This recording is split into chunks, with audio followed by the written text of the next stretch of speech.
देखिए, ये सीधा साधा जो कानून बन रहा है ये सुप्रीम कोर्ट की जजमेंट पे अटैक है, और सुप्रीम कोर्ट की जजमेंट को इस तरीके से अगर अदालत ओवरटर्न सिंपल लेजिस्लेशन से होना शुरू हो जाएंगे कि एक तरफ सुप्रीम कोर्ट जो है वो जजमेंट देगी, दूसरी तरफ हुकूमत जो है वो सिंपल मेजॉरिटी तो उसके पास है, वो कानून से उसको ओवरटर्न कर देगी, तो फिर ये सिस्टम कैसे चलेगा ना? ये तो आप सिंपल लेजिस्लेशन से कैसे कर रहे हैं? दूसरा, आप माजी से इतलाक कर रहे हैं।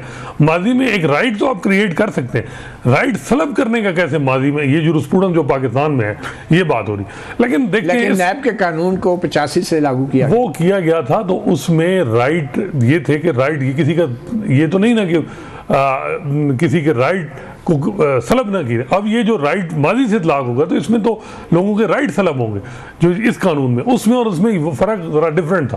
खैर ये चीज़ें आएंगी सामने।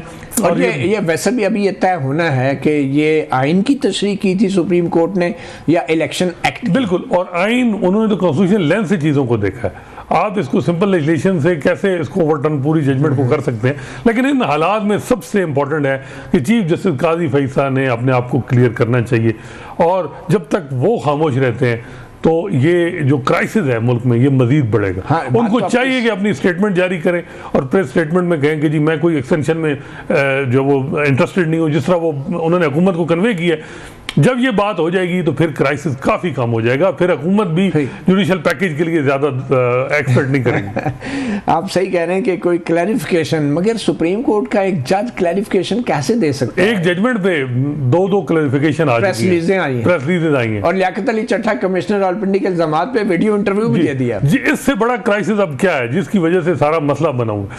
देखिए, इस वक्त क्राइसिस ही सिर्फ कॉन्स्टिट्यूशन अमेंडमेंट और जुडिशल पैकेज, और जुडिशल पैकेज के साथ पीटीआई समझ रही है कि जी जस्टिस काजी फैसला को 3 साल मिल गए, हमारे लिए मुश्किलात है, और हुकूमत और सिस्टम समझ रहा है कि उसकी गारंटी के लिए काजी साहब के 3 साल। आपको लगता है ये कानून साजी का जो अमल शुरू किया गया है ये शायद सिर्फ दबाव बढ़ाने के लिए है कि तफसीली फैसला जल्द आए और नज़रसानी का बेंच जल्द बैठ जाए और नज़रसानी का फैसला जल्द हो जाए?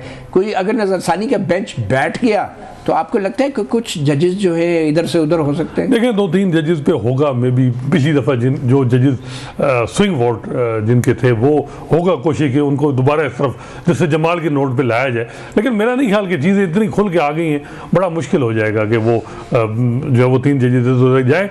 लेकिन सबसे इंपॉर्टेंट ये है कि काजी फैसला साहब जो है वो मुल्क के लिए बेहतरी के लिए अपने आप को क्लैरिफाई करें कि जी ये जो जुडिशल कॉन्स्टिट्यूशन अमेंडमेंट अगर होगी तो मैं बेनिफिट लूँगा या नहीं लूँगा। वो अगर वो क्लियर कर देते हैं तो फिर ये सारा क्राइसिस खत्म। बहरहाल कॉन्स्टिट्यूशन अमेंडमेंट होगी या नहीं होगी ये भी एक बहुत बड़ा सवाल है। इस तमाम मामले की सबसे बड़ी फरीक पाकिस्तान तहरीक इंसाफ है। प्रोग्राम के अगले सेगमेंट में हमारे साथ मौजूद होंगी पीटीआई की रहनुमा शानदाना गुलजार।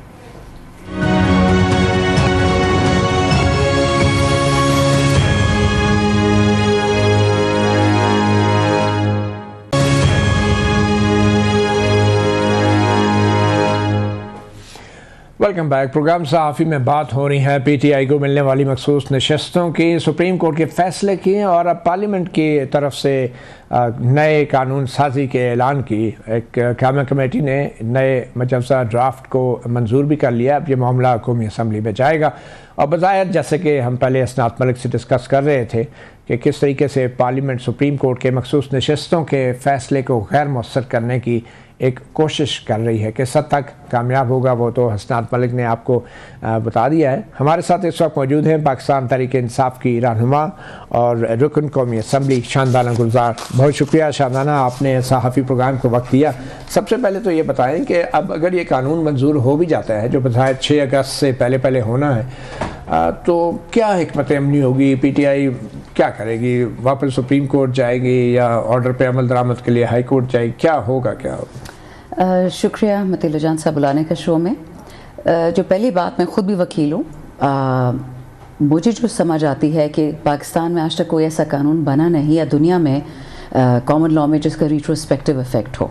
वो होगा तो प्रोस्पेक्टिव ही, यानी मुस्तकबिल से उसका इतलाक होगा, माजी से बहुत मुश्किल। और वैसे आइन में भी इसका जिक्र तो है कि कुछ माजी से, लेकिन नैब कानून का तो हुआ था। जी नैब में तो ये भी कमेंटमेंट हुई है कि जो मालदार लोग बैठे हैं हमारे टाइप नॉट द टाइम मालदार असेंबली में, तो अगर हम 50 करोड़ से कम की चोरी करें तो वो नैब का केस नहीं हो सकता, वो कोई और देखेगा।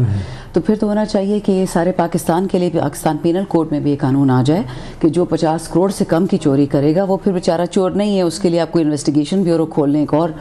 देखिए ये पाकिस्तान के आइन के साथ मजाक हो रहे हैं, वो चाहे पीटीआई करे, नोन करे, पीपल करे। लेकिन नैब के कानून को तो आपके लीडर इमरान खान भरपूर सपोर्ट करते थे। 85 क्या, वो तो लंदन की जायदादें जो 93-94 के केसेस थे उनके ऊपर भी बड़ा बोलते थे। तो अब इस कानून में अगर माजी से इतलाक हो रहा है तो आपको कैसे एतराज़ हो सकता है? देखें, जिस मुल्क में अकाउंटेबिलिटी नहीं होती या सिर्फ गरीब की अकाउंटेबिलिटी होती है, वो फिर इसी तरह होता है कि ह्यूमन राइट्स इंडेक्स पे भी सबसे नीचे होगा, ट्रेड पे भी नीचे होगा, इन्वेस्टमेंट पे भी नीचे होगा। लेकिन माजी से इतलाक की बात करें ना, जो आप कह रही थी नहीं हो सकता, लेकिन नैब में तो आपके लीडर भी कहते रहे ठीक हुआ लंदन की जायदादों का साथ दो, जो 93-94 की जायदादें थी, तो वहाँ पे तो माजी पे नहीं। आपकी अगर पार्टी आपको वो भी याद है तब नैब से पहले एहतसाब ब्यूरो होता था।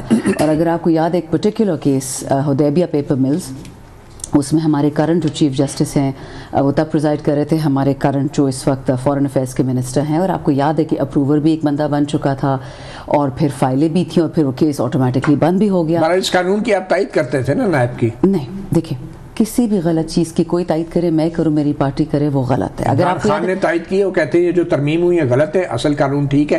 आपके इमरान खान तो डिफेंड कर रहे हैं नैब के तरमीम के खिलाफ सुप्रीम कोर्ट में, और अब फैसला भी आने वाला है। आई थिंक हम कुछ दो डिफरेंट बातें कर रहे हैं। जो नैब की तरमीम है, नैब में 100 तरमीम आगे भी होंगी, लेकिन वो अकाउंटेबिलिटी को बढ़ाने के लिए, कम करने के लिए नहीं। मैं ये कह रही हूँ अगर एक कानून आता है नैब का जिसमें मालदार को छूट है और गरीब को पकड़े, वो गलत है, चाहे हम करें चाहे कोई और करे। पर कानून तो मौजूद है, 85 से उसका इतलाक हुआ, तो इस कानून को माजी से आप कहती है नहीं हो सकता?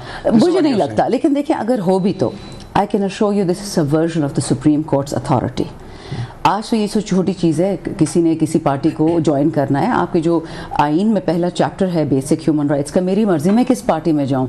मुझे speaker national assembly Asif Ali Zardari या नवाज शरीफ नहीं कह सकता कि आप मेरी पार्टी में आओ। कोशिश तो बड़ी की उन सब ने, मुझे उठाया भी गया था तो यही मैसेज था कि मैडम आप बड़ी अच्छी हैं लेकिन आप पार्टी अपनी छोड़ दें। सुप्रीम कोर्ट के फैसले के ऊपर पार्लियामेंट कानून साजी नहीं कर सकती या पार्लियामेंट मुदाखलत नहीं कर सकती? कर सकेगी, बट उसका आपको बोनाफाइडे का एग्जाम्पल देना होगा। आपने बताना होगा कि ये कानून आप इसलिए नहीं लेके आ रहे कि एक पाकिस्तानी आदमी या औरत जो पीटीआई ज्वाइन करना चाहता है आप उसको मना कर रहे हैं, उससे ये आपको प्रूव करना पड़ेगा। क्योंकि आपकी पार्टी जब प्राइम मिनिस्टर इमरान खान थे, स्पीकर असद कैसर थे, डिप्टी स्पीकर कासिम सूरी थे, अदम एतमाद की तहरीक को रद्द किया, सुप्रीम कोर्ट आधी रात को खुली, आपकी पार्टी ने कहा कि पार्लियामेंट की कार्रवाई में सुप्रीम कोर्ट कैसे मुदाखलत कर सकती है, इमरान खान भी कहते रहे। तो अब आप समझती हैं कि सुप्रीम कोर्ट मुदाखलत कर सकती है? किस चीज़ में? ये जो अब पार्लियामेंट कानून साजी करने जा रही है, क्या ये पार्लियामेंट की कार्रवाई नहीं है? बिल्कुल वैसी ही जैसे कासिम सूरी ने एक रूलिंग दी थी आपके डिप्टी स्पीकर ने और सुप्रीम कोर्ट ने मुदाखलत की। चलिए let's put it this way, अगर एक कानून है पाकिस्तान पीनल कोड का कि जिसमें 302 है कि कत्ल की इजाज़त नहीं है पाकिस्तान में, एक्सेप्ट सेल्फ डिफेंस में आप अपने आप को बचा रहे हो, बंदा गलती से मर गया तो ठीक है।